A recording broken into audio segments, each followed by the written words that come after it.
ಜೈ Hind. SSC GD 2024 ಎಕ್ಸಾಮ್ಗೆ ಸಂಬಂಧಿಸಿದ ಹಾಗೆ ಈಗಾಗಲೇ ನಿಮಗೆ ಗೊತ್ತಿರುವ ಹಾಗೆ ಕೀ ಆನ್ಸರ್ಸ್ಗಳು ಇರ್ತಕ್ಕಂಥದ್ದು ಬಿಡಲಾಗಿತ್ತು. ಆಮೇಲೆ ಅವುಗಳ ಡೇಟ್ ಕೂಡ ಕ್ಲೋಸ್ ಆಗಿದೆ.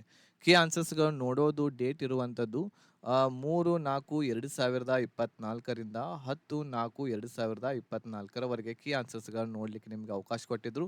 ಇದಕ್ಕೆ ಏನಾದರೂ ಅಬ್ಜೆಕ್ಷನ್ ಇತ್ತು ಅಂತಂದ್ರೆ ಅಬ್ಜೆಕ್ಷನ್ ಕೂಡ ನೀವು ಈ ಡೇಟ್ ಒಳಗಡೆ ಸಲ್ಲಿಸಬೇಕಾಗಿತ್ತು. ಈಗ ಈ ಒಂದು ಲಿಂಕ್ ಕ್ಲೋಸ್ ಆಗಿದೆ. ಓಕೆ, ಈಗ ಎಲ್ಲರೂ ಒಂದು ನೆಕ್ಸ್ಟ್ ಪ್ರಶ್ನೆ ಏನು ಅಂತಂದ್ರೆ ರಿಸಲ್ಟ್ ಯಾವಾಗ ಬರುತ್ತೆ ಅಂತ ಹೇಳಿ ಇದೆ. ಸೊ ಈ ರಿಸಲ್ಟ್ ಇರ್ತಕ್ಕಂಥದ್ದು ಅಂತಂದ್ರೆ ಇದು ನಿಮ್ಗೆ ಸ್ಕೋರ್ ಕಾರ್ಡ್ ಇರ್ತಕ್ಕಂಥದ್ದು ನಿಮಗೆ ರಿಲೀಸ್ ಮಾಡ್ತಾರೆ. ಈ ಸ್ಕೋರ್ ಕಾರ್ಡ್ದಲ್ಲಿ ಏನೆಲ್ಲ ಇರ್ತೈತಿ ಅಂತಂದ್ರೆ ಇದರಲ್ಲಿ ನಿಮ್ಮ ರಾ ಮಾರ್ಕ್ಸ್ ಅಂದ್ರೆ ನೀವು ಎಕ್ಸಾಮ್ದಲ್ಲಿ ಎಷ್ಟು ಮಾರ್ಕ್ಸ್ಗಳನ್ನ ಪಡ್ಕೊಂಡಿರಿ ಅದು, ಅದರ ಜೊತೆಗೆ ನಾರ್ಮಲೈಸೇಷನ್ದಲ್ಲಿ ಬರುವಂತಹ ಮಾರ್ಕ್ಸ್ ಎರಡೂಗಳನ್ನ ಕೂಡಿಸಿ ನಿಮ್ಮ ರಿಸಲ್ಟ್ ಇರ್ತಕ್ಕಂಥದ್ದು ಬಿಡ್ತಾರೆ. ಈ ರಿಸಲ್ಟ್ದಲ್ಲಿ ನೀವು ಸ್ಕೋರ್ ಕಾರ್ಡನ್ನು ನೋಡ್ಕೋಬಹುದು. ಅಂದರೆ ರಾ ಮಾರ್ಕ್ಸ್ ನಾರ್ಮಲೈಸೇಷನ್ಗೆ ಮತ್ತು ಎರಡು ಕೂಡಿಸಿ ಎಷ್ಟು ಅಂಕಗಳು ಬಂದಿವೆ ಅಂತ ನೋಡ್ಬೋದು ಈ ರಿಸಲ್ಟ್ದಲ್ಲಿ. ಅದರ ಜೊತೆಗೆ ನಿಮಗೆ ಏನು ಅಂತಂದರೆ ಫಿಸಿಕಲಿಗೆ ಸೆಲೆಕ್ಟ್ ಆಗಿರುವಂತಹ ಒಂದು ಕ್ಯಾಂಡಿಡೇಟ್ಸ್ಗಳ ಒಂದು ಲಿಸ್ಟ್ ಕೂಡ ಇದೇ ದಿನ ಇರ್ತಕ್ಕಂಥದ್ದು. ಎರಡು ಒಟ್ಟಿಗೆ ಬರ್ತಾವೆ ಇವು, ರಿಸಲ್ಟ್ ಮತ್ತು ಫಿಸಿಕಲ್ ಲಿಸ್ಟ್ ಎರಡೂ ಕೂಡ ಒಟ್ಟಿಗೆ ಬರ್ತವೆ. ಇದನ್ನ ನೋಡೋಣ ಇದ್ರ ಬಗ್ಗೆ. ಅದರ ಜೊತೆಗೆ ಫಿಸಿಕಲ್ ಡೇಟ್ ಯಾವಾಗ ಆಗಬಹುದು ಅನ್ನೋದನ್ನು ಕೂಡ ಈ ವಿಡಿಯೋದಲ್ಲಿ ಚರ್ಚೆ ಮಾಡೋಣ. ಅದ್ರ ಜೊತೆಗೆ ಬಹಳಷ್ಟು ವಿದ್ಯಾರ್ಥಿಗಳು ಗರ್ಲ್ಸ್ ಬಾಯ್ಸ್ ಕೇಳ್ತಾ ಇದ್ರು ಎಷ್ಟು ಹೈಟ್ಗೆ ಎಷ್ಟು ವೇಟ್ ಇರಬೇಕು ಅಂತೇಳಿ.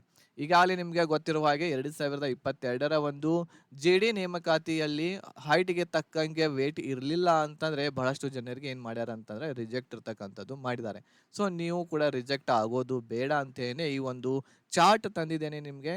ಸೊ ಆ ಚಾರ್ಟ್ ಮೂಲಕ ನೀವು ನೋಡ್ಕೋಬಹುದು ನಿಮ್ಮ ವೇಟ್ ಎಷ್ಟಿರಬೇಕು ಹೈಟ್ಗೆ ತಕ್ಕಂಗೆ ಅನ್ನೋದನ್ನು. ಸೊ ಎಲ್ಲ ಪಾಯಿಂಟ್ಸ್ಗಳ ಬಗ್ಗೆ ಡಿಸ್ಕಷನ್ ಮಾಡೋಣ ಈ ವಿಡಿಯೋದಲ್ಲಿ. ಅದ್ರ ಸಲುವಾಗಿ ವಿಡಿಯೋವನ್ನು ಸ್ಕಿಪ್ ಮಾಡದೆ ಸಂಪೂರ್ಣವಾಗಿ ನೋಡಿ. ಅದ್ರ ಜೊತೆಗೆ ಇದುವರೆಗೆ ನೀವು ನಮ್ಮ ಚಾನಲನ್ನು ಸಬ್ಸ್ಕ್ರೈಬ್ ಮಾಡದೇ ಇದ್ರೆ ಸಬ್ಸ್ಕ್ರೈಬ್ ಬಟನ್ ಮೇಲೆ ಕ್ಲಿಕ್ ಮಾಡಿ. ಅದ್ರ ಜೊತೆಗೆ ಬೆಲ್ ಐಕನನ್ನು ಸಹ ಕ್ಲಿಕ್ ಮಾಡಿ ಇದೇ ರೀತಿಯಾದಂತಹ ವಿಡಿಯೋಸ್ಗಳ ನೋಟಿಫಿಕೇಶನ್ವನ್ನು ಪಡೆಯಲು. ಇಲ್ಲಿ ನಾನು ಕೆಲವೊಂದಿಷ್ಟು ಹಿಂದಿನ ಅಂತಂದರೆ 2023ರಲ್ಲಿ ಆಗಿರುವಂತಹ SSCಯ ನೇಮಕಾತಿಯಲ್ಲಿ ಯಾವ ರೀತಿ ಎಷ್ಟು ದಿನಗಳಿಗೆ ರಿಸಲ್ಟನ್ನು ಅನೌನ್ಸ್ ಮಾಡ್ಯಾರ ಅನ್ನೋದನ್ನು ಇಲ್ಲಿ ನಾವು ನೋಡೋಣ. ಸೊ CGL ನೋಡೋದಾದರೆ ಸೊ ಇಲ್ಲಿ ಎಕ್ಸಾಮ್ ಇರುವಂಥದ್ದು 27 ಜುಲೈಗೆ ಮುಗಿದಿತ್ತು. ಆಮೇಲೆ 19 ಸೆಪ್ಟೆಂಬರ್ಗೆ ರಿಸಲ್ಟ್ ಅನೌನ್ಸ್ ಮಾಡಿದರು 52 ದಿನಗಳ ನಂತರ. ಅದೇ ರೀತಿ CHSLದು ಎಕ್ಸಾಮ್ 17 ಆಗಸ್ಟ್ಗೆ ಮುಗಿದಿತ್ತು, 27 ಸೆಪ್ಟೆಂಬರ್ಗೆ ರಿಸಲ್ಟ್ ಅನೌನ್ಸ್ ಮಾಡಿದರು, 40 ದಿನಗಳನ್ನು ತೆಗೆದುಕೊಂಡಿದ್ರು ಅವರು. MTSದ್ದು ಕೂಡ ಅದೇ ರೀತಿ 53 ದಿನಗಳು. ಆಮೇಲೆ CPOದು ನೋಡ್ರಿ ಬಹಳ ಕಡಿಮೆ ದಿನ ತೆಗೆದುಕೊಂಡಿದ್ದಾರೆ, 19 ದಿನಗಳ ಒಳಗಡೆನೆ ಎಕ್ಸಾಮ್ ಆದ 19 ದಿನಗಳ ಒಳಗಡೆನೆ ನಿಮ್ಮ ರಿಸಲ್ಟ್ ಇರ್ತಕ್ಕಂಥದ್ದು ಬಿಟ್ಟಿದ್ರು CPOದು. ಆಮೇಲೆ ದೆಹಲಿ ಪೊಲೀಸದನ್ನು ಕೂಡ 28 ದಿನಗಳ ಒಳಗಡೆನೆ ರಿಸಲ್ಟ್ ಇರ್ತಕ್ಕಂಥದ್ದು ಬಿಟ್ಟಿದ್ರು. ಅದೇ ರೀತಿ 2022ರ GD ಅಂತಂದರೆ ಇದು 2023ಕ್ಕೆ ಕಂಪ್ಲೀಟ್ ಆಗಿದೆ. ಸೊ ಇದರ ಒಂದು ನೋಡೋದಾದರೆ 13 ಫೆಬ್ರವರಿಗೆ ಲಾಸ್ಟ್ ಎಕ್ಸಾಮ್ ಇತ್ತು. ಅದರ ರಿಸಲ್ಟ್ ಇರುವಂಥದ್ದು 8-4-2023ಕ್ಕೆ ಬಿಟ್ಟಿದ್ರು ಅಂತಂದರೆ 55 ದಿನಗಳ ನಂತರ ರಿಸಲ್ಟ್ ಇರ್ತಕ್ಕಂಥದ್ದು ಅನೌನ್ಸ್ ಮಾಡಿದರು ಇಲ್ಲಿ ಹೋದ ವರ್ಷದ್ದು. ಅದೇ ರೀತಿ ಈ ವರ್ಷ ಎಷ್ಟು ಆಗಬಹುದು ಅನ್ನೋದನ್ನು ಇಲ್ಲಿ ನಾವು ನೋಡೋಣ. ಸೊ ಈ ವರ್ಷ ನಾವು ಇಲ್ಲಿ ನೋಡೋದಾದರೆ 7 ಮಾರ್ಚ್ಗೆ ಎಕ್ಸಾಮ್ ಇರ್ತಕ್ಕಂಥದ್ದು ಕ್ಲೋಸ್ ಆಗಿತ್ತು. ಆದರೆ ಕೆಲವೊಂದಿಷ್ಟು ಟೆಕ್ನಿಕಲ್ ಪ್ರಾಬ್ಲಮ್ದಿಂದ ಎಕ್ಸಾಮ್ ಒಂದು ಮಾಡಬೇಕಾಯಿತು. ಸೊ ಅದು 30 ಮಾರ್ಚ್ 2024ಕ್ಕೆ ಮುಗಿದಿದೆ. ಸೊ ನಾವು 7 ಮಾರ್ಚನ್ನು ತೆಗೆದುಕೊಂಡ್ರೆ ಸೊ ಇಲ್ಲಿ ಮ್ಯಾಕ್ಸಿಮಮ್ ಇರ್ತಕ್ಕಂಥದ್ದು ನಾವು ಒಂದು 30ರಿಂದ 40 ದಿನಗಳನ್ನು ತೆಗೆದುಕೊಂಡ್ವಿ ಅಂತಂದರೆ ಮೇ ಫಸ್ಟ್ ವೀಕ್ದಲ್ಲಿ ಅಂದರೆ 2 ಮೇ ಒಳಗಡೆ ಅಂತಂದರೆ ಮೇ ಫಸ್ಟ್ ವೀಕ್ದಲ್ಲಿ ನಿಮ್ಮ ರಿಸಲ್ಟ್ ಇರ್ತಕ್ಕಂಥದ್ದು ಬರ್ತೈತಿ. ಮೇ ಫಸ್ಟ್ ವೀಕ್ದಲ್ಲಿ ಬರ್ತೈತಿ. ಅದೇ ರೀತಿ 30 ಮಾರ್ಚ್ ಡೇಟನ್ನು ಹಿಡ್ಕೊಂಡ್ವಿ ಅಂತಂದರೆ 25 ಮೇಗೆ ನಿಮ್ಮ ಒಂದು ರಿಸಲ್ಟ್ ಇರ್ತಕ್ಕಂಥದ್ದು ಬರ್ತೈತಿ. ಲಾಸ್ಟ್ ವೀಕ್ ಆಫ್ ಮೇಯ ಲಾಸ್ಟ್ ವೀಕ್ದಲ್ಲಿ ನಿಮ್ಮ ರಿಸಲ್ಟ್ ಇರ್ತಕ್ಕಂಥದ್ದು ಬರ್ತಾ ಇದೆ. ಸೊ ಇದು ಏನು ಅಂತಂದರೆ ನಾವು ಇಲ್ಲಿ ಹಿಂದೆ ನೋಡಿರುವಂತಹ ಒಂದು ಎಲ್ಲ ಅನಲೈಸ್ ಮಾಡಿ ನೋಡಿ ಒಂದು 40ರಿಂದ 50 ದಿನಗಳನ್ನು ಹಿಡ್ಕೊಂಡಾಗ ಇಷ್ಟು ಇರ್ತಕ್ಕಂಥದ್ದು ಇಲ್ಲಿ ಏನು ನಮಗೆ ಡೇಟ್ಸ್ಗಳು ಇವು ಸಿಗ್ತಾ ಇದ್ದಾವೆ.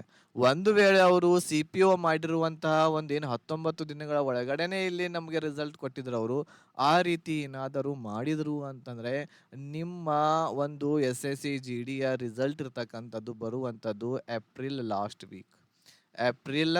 ಲಾಸ್ಟ್ ವೀಕ್ದಲ್ಲಿ ರಿಸಲ್ಟ್ ಇರ್ತಕ್ಕಂಥದ್ದು ಬರ್ತೈತಿ 2024ರಲ್ಲಿ. ಏಪ್ರಿಲ್ ಲಾಸ್ಟ್ ವೀಕ್ ಅಂದರೆ ಕೊನೆಯ ವಾರ, ಏಪ್ರಿಲದ ಕೊನೆಯ ವಾರ. ಇದು ಏಪ್ರಿಲ್ ತಿಂಗಳೇ ನಡೀತಾ ಇರುವಂಥದ್ದು. 13ನೇ ತಾರೀಕು ಇವತ್ತು. 13/4/2024 ಇವತ್ತು ದಿನ. ಸೊ ಇದು ಇದೇ ತಿಂಗಳ ಲಾಸ್ಟ್ ವೀಕ್ದಲ್ಲಿ ನಮಗೆ ನೋಡಲಿಕ್ಕೆ ಸಿಗ್ತಾ ಇದೆ. ಆಮೇಲೆ ಈಗಾಗಲೇ ಒಂದು ವೈರಲ್ ಆಗಿರುವಂತಹ ಒಂದು ನೋಟಿಸ್ ಕೂಡ ಆಗ್ತಾ ಇದೆ. ಸೊ ಫಿಸಿಕಲ್ ಇರ್ತಕ್ಕಂಥದ್ದು 29/4/2024 ಪ್ರಾರಂಭವಾಗ್ತವೆ, ಸ್ಟಾರ್ಟ್ ಆಗ್ತವೆ ಅಂಥೇಳಿ. ಸೊ ಅದು ಫೇಕ್ ಇದೆಯಾ ನಿಜ ಇದೆ ಅನ್ನೋದನ್ನು ಹೇಳಲಿಕ್ಕೆ ಬರೋದಿಲ್ಲ. ಸೊ ಅದ್ರ ಸಲುವಾಗಿ ನೀವು ನಿಮ್ಮ ಫಿಸಿಕಲ್ಗೆ ತಯಾರನ್ನ ನಡೆಸ್ರಿ. ಈಗಾಗಲೇ ನಾನು ವಿಡಿಯೋದಲ್ಲಿ ಹೇಳೀನಿ, ಯಾರ್ದು ಬಾಯ್ಸ್ ಮತ್ತು ಗರ್ಲ್ಸ್ದು 60+ ಮಾರ್ಕ್ಸ್ಗಳು, ರಾ ಮಾರ್ಕ್ಸ್ಗಳು ಬರ್ತಾ ಇದ್ದಾವೆ. ನಾರ್ಮಲೈಸೇಷನ್ ಬಿಟ್ಟು ಓನ್ಲಿ ರಾ ಮಾರ್ಕ್ಸ್ ನೀವು ಏನು ಬರೆದು ಬಂದಿರಿ ಎಕ್ಸಾಮು, ಅದರೊಳಗೆ 60+ ಮಾರ್ಕ್ಸ್ಗಳು ನಿಮಗೆ ಬರ್ತಾ ಇದ್ದು ಅಂತಂದ್ರೆ ಬಾಯ್ಸ್ ಗರ್ಲ್ಸ್ ನೀವು ಏನಪ್ಪಾ ಅಂತಂದ್ರೆ ಫಿಸಿಕಲ್ ಅನ್ನ ಸ್ಟಾರ್ಟ್ ಮಾಡ್ರಿ.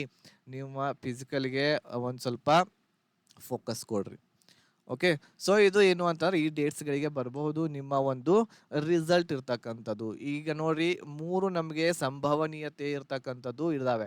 ಒಂದೇದು ಲಾಸ್ಟ್ ವೀಕ್ ಏಪ್ರಿಲ್ ನೋಡೋಣ. ಫಸ್ಟ್ ಲಾಸ್ಟ್ ವೀಕ್ದಲ್ಲಿ ಏಪ್ರಿಲ್ ಇದೇ ತಿಂಗಳ ಲಾಸ್ಟ್ ವೀಕ್ದಲ್ಲಿ ವೇಟ್ ಮಾಡೋಣ. ಇದಿಲ್ಲ ಅಂತಂದ್ರೆ ಮೇ ಫಸ್ಟ್ ವೀಕ್ದಲ್ಲಿ ಬರ್ತೈತಿ. ಇಲ್ಲ ಅಂತಂದ್ರೆ ಇದಂತೂ ಫೈನಲ್ ಲಾಸ್ಟ್ ವೀಕು ಮೇದೊಳಗೆ ಬಂದೇ ಬರ್ತಾ ಇದೆ. ಸೊ ಹಾಗಾಗಿ ಒಂದು ಸ್ವಲ್ಪ ವೇಟ್ ಮಾಡೋಣ ನಾವು. ಯಾಕಂತಂದರೆ ಈ ವರ್ಷ ಎಕ್ಸಾಮ್ ಆಗಿರೋದರಿಂದ ನಿಖರವಾಗಿ ಸೊ ನಿಯರೆಸ್ಟ್ ಆಗಿರುವಂತಹ ಡೇಟನ್ನು ನಮಗೆ ತೆಗೆದುಕೊಳ್ಳಲಿಕ್ಕೆ ಆಗ್ತಾ ಇಲ್ಲ. ಸೊ ಹಾಗಾಗಿ ಇಲ್ಲಿ ನಾವು ಈ ಡೇಟ್ಸ್ಗಳವರೆಗೆ ಒಂದು ಸ್ವಲ್ಪ ವೇಟ್ ಮಾಡಿ ನೋಡೋಣ ಯಾವಾಗ ಬರುತ್ತೆ ಅಂತೇಳಿ. ಓಕೆನಾ. ಆಮೇಲೆ ಈ ರಿಸಲ್ಟ್ ಬಂದ ತಕ್ಷಣವೇ ಒಂದು 10 ರಿಂದ 12 ದಿನಗಳ ಒಳಗಡೆನೆ ರಿಸಲ್ಟ್ ಬಂದ 10 ರಿಂದ 12 ದಿನಗಳ ಒಳಗೇನೆ ಏನಪ್ಪಾ ಅಂತಂದರೆ ಫಿಸಿಕಲ್ ಇರ್ತಕ್ಕಂಥದ್ದು ಏನಾಗ್ತವೆ, ಸ್ಟಾರ್ಟ್ ಆಗ್ತವೆ. ಫಿಸಿಕಲ್ ಇರುವಂಥದ್ದು ಸ್ಟಾರ್ಟ್ ಆಗ್ತವೆ. ಓಕೆ, ಇದು ಇಷ್ಟು. ಈಗ ಬಹಳಷ್ಟು ಜನರು ಕೇಳ್ತಾ ಇದ್ರು ಹೈಟ್ ವೇಟಿಗೆ ಏನೆಲ್ಲ ಇರಬೇಕು ಅಂತ. ಇದು ಬಾಯ್ಸ್ ಇದೆ ಮೇಲಿನ ಚಾರ್ಟು, ಕೆಳಗಿಂದು ಗರ್ಲ್ಸ್ ಇದೆ. ಈಗ ಬಾಯ್ಸ್ 170 ಸೆಂಟಿಮೀಟರ್ ಇದ್ರು ಅಂತಂದ್ರೆ ಅವರು 18 ರಿಂದ 22 ವಯಸ್ಸಿನ ಒಳಗಡೆ ಇದ್ರು ಅಂತಂದ್ರೆ ಅವರ ವೇಟ್ 52 ರಿಂದ 64 ಇರಬೇಕಾಗುತ್ತೆ. ಒಂದು ವೇಳೆ ಅವರು 170 ಸೆಂಟಿಮೀಟರ್ ಇದ್ದು 23 ರಿಂದ 27 ವರ್ಷದವರು ಅವರು ಆಗಿದ್ರು ಅಂತಂದ್ರೆ 54 ರಿಂದ 66 ವೇಟ್ ಅವ್ರದ್ದು ಇರಬೇಕು. ಸೊ ಇದು ಬಾಯ್ಸ್ದು ಆಲ್ಮೋಸ್ಟ್ ಆಲ್ ಈ ರೇಂಜ್ ಒಳಗನ ಭಾಳಷ್ಟು ಜನ ಬರ್ತಾರೆ. ಆಮೇಲೆ ST ಕ್ಯಾಟಗರಿದವ್ರಿಗೆ ಕೂಡ ಇಲ್ಲಿ ಕೊಟ್ಟಿದ್ದಾರೆ. ಸೊ 165 ನಿಮಗೆ ಸೆಂಟಿಮೀಟರ್ ಇತ್ತು ಅಂತಂದರೆ ನಿಮ್ಮ ಹೈಟು, ನೀವು 18 ರಿಂದ 22 ವರ್ಷದ ಒಳಗಡೆ ಇದ್ರಿ ಅಂತಂದ್ರೆ 49 ವರಿದಿಂದ 60 ವರಿ ವೇಟ್ ಇರ್ತಕ್ಕಂಥದ್ದು ನಿಮ್ಮದು ಇರಬೇಕಾಗುತ್ತೆ. 23 ರಿಂದ 27 ವಯಸ್ಸಿನವ್ರು ಇದ್ರೆ ಅಂತಂದರೆ ನೀವು 51 ವರಿದಿಂದ 52 ವರಿ ನಿಮ್ಮದು ವೇಟ್ ಇರಬೇಕು.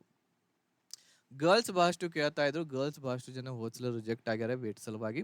ಸೊ 157 ಸೆಂಟಿಮೀಟರ್ ಗರ್ಲ್ಸ್ ನೀವು ಇದ್ರಿ, ಇದಕ್ಕಿಂತ ಹೆಚ್ಚಿದ್ರಿ ಅಂತಂದ್ರೆ ನಿಮ್ಮ ಒಂದು ವೇಟ್ ಇರ್ತಕ್ಕಂಥದ್ದು ನೀವು 18 ರಿಂದ 22 ವರ್ಷದ ಒಳಗಡೆ ನೀವು ಇದ್ರಿ ಅಂತಂದ್ರೆ ನಿಮ್ಮ ವೇಟ್ 40 ವರಿಯಿಂದ 49 ವರಿ ಇದ್ರ ಒಳಗನ ನಿಮ್ಮ ವೇಟ್ ಇರಬೇಕು.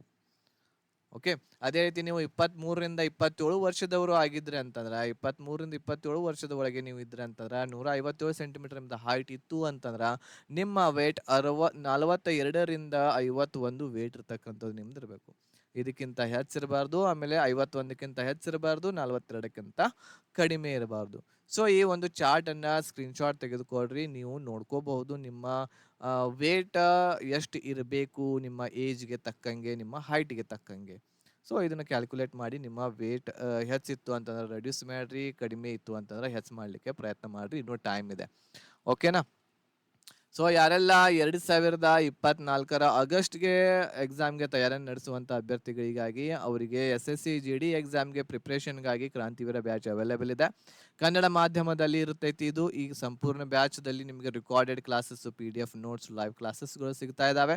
ಈ ಬ್ಯಾಚ್ಗೆ ನೀವು ಸೇರ್ಕೋಬೇಕು ಅಂತಂದರೆ ಈ ವಿಡಿಯೋದ ಡಿಸ್ಕ್ರಿಪ್ಷನ್ ಬಾಕ್ಸಲ್ಲಿ ಕೆಳಗಡೆ ನಮ್ಮ ಆ್ಯಪ್ದ ಲಿಂಕ್ ಇರ್ತಕ್ಕಂಥದ್ದು ಕೊಟ್ಟೇನಿ. ಹಿಟ್ ವಿತ್ ಮಾಸ್ ಅನ್ನುವಂಥದ್ದು ಒಂದು ನಮ್ಮ ಆ್ಯಪ್ದ ಹೆಸರಿದೆ. ಸೊ ಆ ಆ್ಯಪನ್ನು ಡೌನ್ಲೋಡ್ ಮಾಡಿಕೊಂಡು ನೀವು ಈ ಒಂದು ಬ್ಯಾಚ್ಗೆ ಸೇರ್ಕೋಬಹುದಾಗಿದೆ. ಬೇಗನೆ ಸೇರ್ಕೋರಿ, ಆಫರ್ ಫೀಸ್ ಇದೆ 1499. ಸೊ ಬೇಗನೆ ನೀವು ಇದಕ್ಕೆ ಸೇರಿಕೊಂಡು ನಿಮ್ಮ ಪ್ರಿಪ್ರೇಷನ್ ಇರ್ತಕ್ಕಂಥದ್ದು ಒಳ್ಳೆಯ ರೀತಿಯಿಂದ ಮಾಡಬಹುದಾಗಿದೆ. ಸೊ ಈ ಮಾಹಿತಿ ನಿಮಗೆ ಇಷ್ಟ ಆಗಿತ್ತು ಅಂತಂದರೆ ಈಗಲೇ ಲೈಕ್ ಮಾಡಿ, ಶೇರ್ ಮಾಡಿ. ನಿಮ್ಮ ವಾಟ್ಸಪ್ ಆಗಿರ್ಬೋದು, ಫೇಸ್ಬುಕ್ ಆಗಿರ್ಬೋದು, ಟೆಲಿಗ್ರಾಮ್ ಎಲ್ಲ ಗ್ರೂಪ್ಸ್ಗಳಲ್ಲಿಯೂ ಕೂಡ ಏನಪ್ಪಾ ಅಂತಂದರೆ ಇದನ್ನು ಶೇರ್ ಮಾಡಿ. ನಿಮ್ಮ ಫ್ರೆಂಡ್ಸ್ಗಳಿಗೂ ಕೂಡ ಎಲ್ಲರಿಗೂ ಶೇರ್ ಮಾಡಿರಿ ಅಂತ ಹೇಳ್ತಾ ಈ ವಿಡಿಯೋ ಇಲ್ಲಿಗೆ ಮುಗಿಸ್ತಾ ಇದ್ದೀನಿ. ಧನ್ಯವಾದಗಳು. ಜೈ ಹಿಂದ್.